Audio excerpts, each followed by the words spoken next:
सम्मानित मुल्क के मालिकों, मैं बौद्ध भिक्षु सुमित रतन।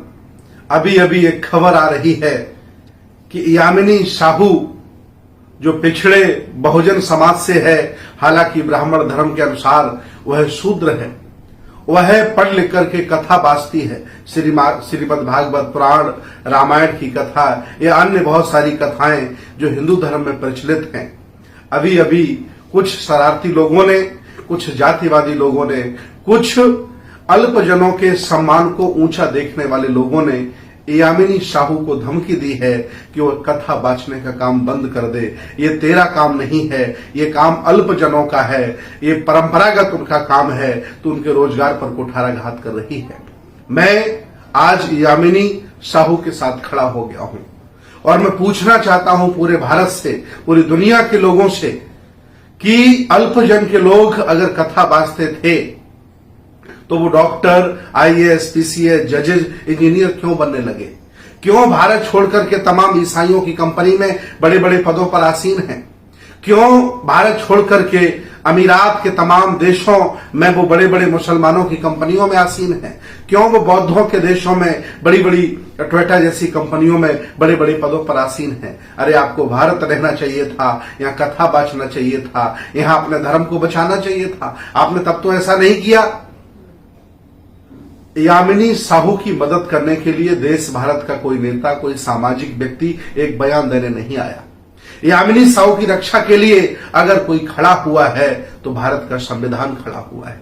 जब उसने पुलिस में कहा कि लोग मुझे धमकी दे रहे हैं कि हे यामिनी साहू शूद्र, तेरा काम कथा बांचने का नहीं है, तेरा काम मुजरा करने का है, जाओ ब्यास की गद्दी छोड़ करके डांस करो, नाचो, मुजरा करो, ये तुम्हारी औकात नहीं है। इस तरह से उसे धमकी दी गई तो उसने शिकायत मांगी और आखिर उस महिला के साथ संविधान खड़ा हो गया, उसे सुरक्षा मिल गई है। आज वह सुरक्षा के दायरे में वो हिंदू धर्म की कथा बाज रही है।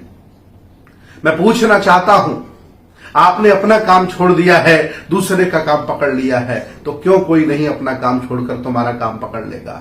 अगर वाकई आप ईमानदार हैं तो डॉक्टर, आईएएस, पीसीएस, जजेस, इंजीनियर सारे कामों को छोड़िए, नेता बनने के कामों को छोड़िए, मुख्यमंत्री, प्रधानमंत्री, मंत्री बनने का काम छोड़िए और पढ़ने पढ़ाने का काम और कथा बांचने का काम करिए।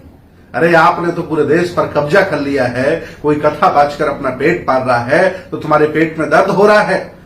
आज मैं चाहता हूं कि जो लोग सत्ता परिवर्तन की लड़ाई लड़ रहे हैं उन्हें वो मुबारक हो, लेकिन जो व्यवस्था बदलना चाहते हैं, व्यवस्था परिवर्तन की लड़ाई लड़ना चाहते हैं, वो यामिनी साहू के साथ खड़े हो जाएं। कम से कम उस महिला ने हिम्मत जुटा करके लड़ने का काम किया है।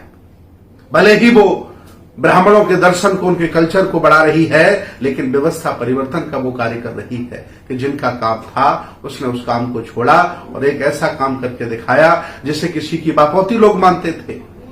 मैं उनको चेताना चाहता हूं जो यामिनी साहू को धमकी दे रहे हैं कि आप अपनी औकात देखिए कि आप कहां हैं।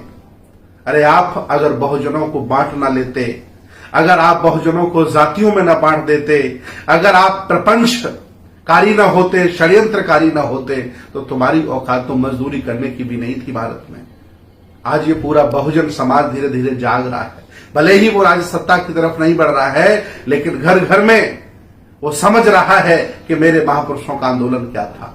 मैं अपील करता हूं कि एक व्यक्ति का मान सम्मान बचे या न बचे, पूरा बहुजन समाज मिलकर कम से कम महापुरुषों के इस आंदोलन को बचा ले, इस विचारधारा को बचा ले, यही बहुत बड़ी जीत होगी। तो आज मैं यामिनी साहू के साथ हूं और वह कथा बाचे और धमकियां जो दे रहे हैं इनसे वो डटकर मुकाबला करने का काम करे और कहे कि हे नालायक, तेरी बापौती नहीं है, तूने जब अपना काम बदल दिया है तो यामिनी साहू ने भी काम बदल दिया है।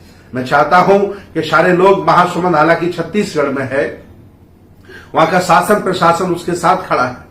पूरे देश में ऐसी घटनाएं होती हैं, ये अल्पजन लोग उन्हें डराने का, मारने का, धमकाने का काम करते हैं। मैं बहादुरी की दाग देता हूं यामिनी साहू, आपने व्यवस्था परिवर्तन करके इन अल्पजनों को ललकारा है और इनको जवाब देने का काम किया है।